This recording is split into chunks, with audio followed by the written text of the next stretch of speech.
بسم اللہ الرحمن الرحیم۔ ابن تیمیہ رحمۃ اللہ علیہ نے اپنی کتاب الایمان الاوسط میں 10 اسباب ایسے بتائے ہیں کہ ان اسباب سے انسان کے گناہ معاف ہوتے ہیں۔ ان میں سے پہلا سبب ہے توبہ۔ توبہ کہتے ہیں عزم جازم، انسان پکا ارادہ کرے کہ میں نے آج کے بعد یہ غلطی نہیں کرنی، دل میں ایک عہد کر لے، کمٹمنٹ کر لے، اس کو توبہ کہتے ہیں۔ اور توبہ سے انسان کے جتنے گناہ ہوتے ہیں اللہ سب معاف کر دیتے ہیں۔ یہ توبہ ڈیلیٹ کمانڈ کی مانند ہے، جیسے ان باکس کے اندر میسیج بہت زیادہ آئے ہوئے ہوں، آپ ڈیلیٹ کا بٹن دبا دیں تو سارے ہی ختم ہو جاتے ہیں، باکس بالکل خالی ہوتا ہے جیسے کوئی میسیج اس میں ہے ہی نہیں۔ توبہ اسی طرح ہے کہ جو انسان سچی توبہ کرتا ہے تو نبی اسلام نے فرمایا التائب من الذنب کمن لا ذنب لہ، گناہوں سے توبہ کرنے والا ایسے ہوتا ہے جیسے اس نے کبھی گناہ کیا ہی نہیں۔ جیسے صابن سے دھوئیں تو کپڑے کی میل نکل جاتی ہے، صاف ہو جاتا ہے، اسی طرح توبہ کرنے سے دل کی میل کچیل ختم ہو جاتی ہے، دل صاف ہو جاتا ہے۔ اس لیے اللہ تعالیٰ کا ارشاد ہے وَتُوبُوا إِلَى اللَّهِ جَمِيعًا أَيُّهَا الْمُؤْمِنُونَ لَعَلَّكُمْ تُفْلِحُونَ، اے ایمان والو تم سب کے سب مل کے توبہ کرو۔ اگر تم چاہتے ہو کہ ہمیں فلاح مل جائے تو فلاح ملے گی توبہ کرنے سے، گناہوں سے توبہ کر لو۔ دوسرا سبب جس سے گناہ معاف ہوتے ہیں اس کو کہتے ہیں استغفار۔ استغفار کا مطلب ہوتا ہے نادم ہونا، شرمندہ ہونا، ریپینٹ کرنا کہ جو گناہ کر بیٹھا یار میں نے اچھا نہیں کیا، یار مجھ سے غلطی ہو گئی۔ یہ جو انسان کے اندر ملامت ہوتی ہے نا، اس کو استغفار کہتے ہیں۔ اور یہ دونوں چیزیں توبہ اور استغفار ملتی جلتی ہیں، اس لیے ایک پر دوسرے کا نام اطلاق کر دیتے ہیں۔ بہرحال استغفار کی بھی کثرت کرنی چاہیے۔ ہماری زندگی کے جتنے بھی پرابلم ہیں نا وہ سب استغفار سے ختم ہو سکتے ہیں۔ ایک مرتبہ حضرت حسن رضی اللہ تعالیٰ عنہ تشریف فرما تھے، ایک بندہ آیا، حضرت بڑا گنہگار ہوں، کوئی عمل بتا دیجئے کہ جس سے میرے گناہ معاف ہو جائیں۔ فرمایا استغفار کرو۔ پھر تھوڑی دیر بعد بندہ آیا، حضرت بڑے عرصے سے بارش نہیں ہوئی، کوئی عمل بتائیں جس سے کہ اللہ بارش دے دیں۔ فرمایا استغفار کرو۔ پھر ایک بندہ آیا، حضرت بہت غریب ہوں، کوئی عمل بتائیں کہ اللہ مجھے مال دے دے۔ بھائی استغفار کرو۔ حضرت میری بیٹیاں ہی بیٹی ہیں، کوئی عمل بتا دیں کہ اللہ مجھے بیٹا عطا کرے۔ بھائی استغفار کرو۔ حضرت میرا باغ ہے، دعا کرو اس کا پھل اچھا ہو تاکہ مجھے فائدہ ہو جائے۔ استغفار کرو۔ جب سب کو آپ نے کہا استغفار کرو استغفار کرو تو ایک آدمی جو پاس بیٹھا ہوا تھا وہ کہنے لگا حضرت آپ کے ہاتھ میں بھی عجیب ماسٹر کی آ گئی ہے، ہر تالا کھولنے کے لیے استغفار کرو استغفار کرو۔ تو حضرت حسن اللہ نے جواب دیا کہ دیکھو جو میں نے جواب دیے ہیں اپنی طرف سے نہیں دیے، اللہ کا قرآن بتا رہا ہے۔ چنانچہ قرآن مجید میں ہے استغفروا ربکم انہ کان غفارا، تو اللہ گناہ معاف فرماتے ہیں۔ یرسل السماء علیکم مدرارا، اللہ بارشیں برساتے ہیں۔ وَيُمْدِدْكُمْ بِأَمْوَالٍ، اور اللہ بندے کی مال کے ذریعے سے مدد فرماتے ہیں۔ وَبَنِينَ، اور بیٹے دے کے اللہ بندے کی مدد فرماتے ہیں۔ وَيَجْعَلْ لَكُمْ جَنَّاتٍ وَيَجْعَلْ لَكُمْ أَنْهَارًا۔ تو اگر آپ غور کریں تو ہمارے جتنے مسائل ہیں وہ انہی میں سے کوئی نہ کوئی ہے۔ کوئی بیٹے کے لیے پریشان، کوئی کاروبار کی طرف سے پریشان، کوئی اپنے گناہوں کی طرف سے پریشان، تو ہمارے لیے تو سب بیماریوں کا علاج استغفار میں موجود ہے۔ اس کی کثرت کریں، دیکھیں اللہ تعالی ہمارے حالات کیسے سنوار دیں گے۔ اور اس کی کثرت کرنا کوئی مشکل کام نہیں ہے، چاہیں تو پورا استغفار پڑھ سکتے ہیں، استغفر اللہ ربی من کل ذنب واتوب الیہ، اور اگر چھوٹا استغفار پڑھیں استغفر اللہ تو بھی ٹھیک ہے۔ اب بتائیں، جب صبح ہم گھر سے دفتر جاتے ہیں تو راستے میں کیا کر رہے ہوتے ہیں؟ کیا ضرورت ہے ادھر ادھر شکلیں دیکھنے کی یا گانے سننے کی یا کچھ اور سننے کی؟ استغفار کرنا شروع کریں تو 100 مرتبہ استغفار آسانی کے ساتھ ہم جاتے ہوئے پڑھ سکتے ہیں، اور دفتر سے واپس آتے ہوئے 100 مرتبہ استغفار اس وقت پڑھ سکتے ہیں۔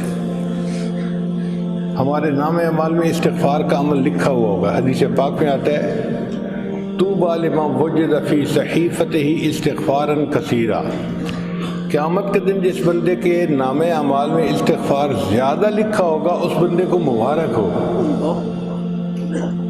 تو بھی استغفار کی کثرت کریں۔ استغفار کی کثرت کا ایک فائدہ یہ بھی ہے کہ بندہ مستجاب الدعوات بن جاتا ہے، اس کی ہر دعا قبول ہوتی ہے۔ چنانچہ علماء نے ایک واقعہ لکھا ہے کہ امام احمد بن حنبل رحمۃ اللہ علیہ ایک مرتبہ کہیں جانا چاہتے تھے، سوچا میں کیا کسی خادم کو ساتھ لوں، اکیلا چلا جاتا ہوں۔ گٹھڑی اٹھائی اور چل پڑے۔ مغرب کی نماز کا وقت ایک ایسی جگہ ہو گیا جو راستے میں تھی، تو امام صاحب نے سوچا کہ میں یہاں پر عشاء پڑھ لیتا ہوں، رات کو آرام کروں گا اور کل صبح اگلا سفر کر لوں گا۔ جب عشاء کی نماز پڑھ لی تو مسجد کا خادم آ گیا، بڑے میاں مسجد خالی کریں، میں نے تالا لگانا ہے۔ اب امام صاحب سوچ میں پڑ گئے، یعنی 2-4 منٹ سوچنے میں گزر گئے، تو وہ مسجد کا خادم جو تھا وہ گرم ہو گیا۔ بڑے میاں آپ کو میری بات سمجھ نہیں آ رہی؟ اگر آپ نہیں باہر نکلیں گے تو میں گٹھی اٹھا کے باہر پھینک دوں گا۔ امام صاحب اور پریشان، یا اللہ کوئی مجھ سے غلطی سرزد ہو گئی کہ تیرا یہ بندہ میرے اوپر اس قدر چیخ رہا ہے، شاؤٹ کر رہا ہے۔ خیر امام صاحب نے اپنی گٹی اٹھائی اور مسجد سے باہر نکل آئے۔ جب مسجد کے دروازے سے باہر نکلے تو دیکھا کہ مسجد کے دروازے کے بالکل ساتھ ایک نان بائی کی دکان تھی۔ نان بائی کہتے ہیں کہ تنور ہوتا ہے، روٹی بناتا ہے، تو گرم گرم روٹیاں وہ لگا رہا تھا، اور آگ تھی، اور سردی کے موسم میں آگ بندے کو مزہ دیتی ہے۔ تو امام صاحب نے اس نوجوان سے کہا کہ کیا میں یہاں آپ کے پاس بیٹھ کے وقت گزار سکتا ہوں، فجر پڑھ کے میں چلا جاؤں گا۔ انہوں نے کہا بڑے میاں آئیے، تشریف رکھیے، بیٹھیے، سو بسم اللہ۔ تو امام صاحب اس کے پاس بیٹھ گئے۔ اس نوجوان نان بھائی کو دیکھا، وہ آٹے کا پیڑا بناتا ہے اور پڑھتا ہے استغفر اللہ، پھر وہ اس کی روٹی بناتا ہے، پڑھتا ہے استغفر اللہ، پھر وہ اس کو تنور میں لگاتا ہے، پڑھتا ہے استغفر اللہ، جو پکی روٹی تنور سے نکالتا ہے تو پڑھتا ہے استغفر اللہ۔